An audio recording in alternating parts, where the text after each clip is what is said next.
Tonight, questions are growing about whether free speech can really protect you from getting fired at work. Dozens of Americans, including late-night host Jimmy Kimmel, are facing backlash over comments about Charlie Kirk's murder, including some right here in Northeast Ohio. See, a New Yorker sat down with a First Amendment attorney. She joins us from the newsroom now with the latest. See ya.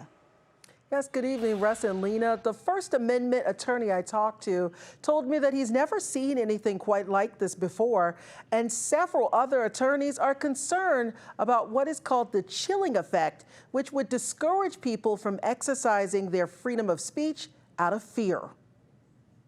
The murder of conservative activist Charlie Kirk has prompted political debates in homes, the workforce, and social media. Case Western Reserve University professor and attorney Andrew Geronimo says he believes what's happening right now across the country is a slippery slope. I think we're in an especially unique time and an especially threatening time for the First Amendment in our country. Even over the last week, 10 days, we've seen multiple actions that implicate strongly First Amendment rights, and almost as soon as one is in the news, there's a new one up there. Employers all over the country have placed some workers on leave or even fired them for some of the social media posts, including right here in Northeast Ohio. A Cleveland University Heights employee was placed on administrative leave amid allegations of celebrating Kirk's death on social media.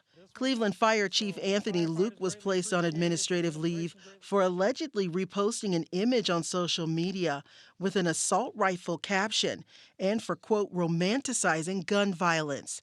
Attorney Geronimo says First Amendment protections aren't always clear and understands why some are afraid to say or write anything for fear of losing their jobs. I'm never one to second guess anybody wanting to keep their job. I certainly would love to keep my job. But I do think that the First Amendment has something serious to say about what we call chilling effects. So the idea that these threats may not eventually come out and be legal and binding in certain ways, but the fact that they're being made and the fact that the government seems to be bent on retaliating against certain speakers chills the rest of the speakers from participating. And he encourages people to use their voices, but to remain civil. I think it's important for people not to be chilled in their speech and to get their political opinions out, but I would also encourage them to, think of it from all perspectives and try to be as charitable to others as they can so that we can engage in this dialogue meaningfully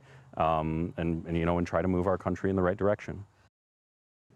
Attorney Geronimo goes on to say, as far as best practices on or off the job, be careful what you post online and to think about what it might look like if it was sent to your boss. Lena? Good advice. See a New Yorker in the newsroom for us. Thank you. Thank you.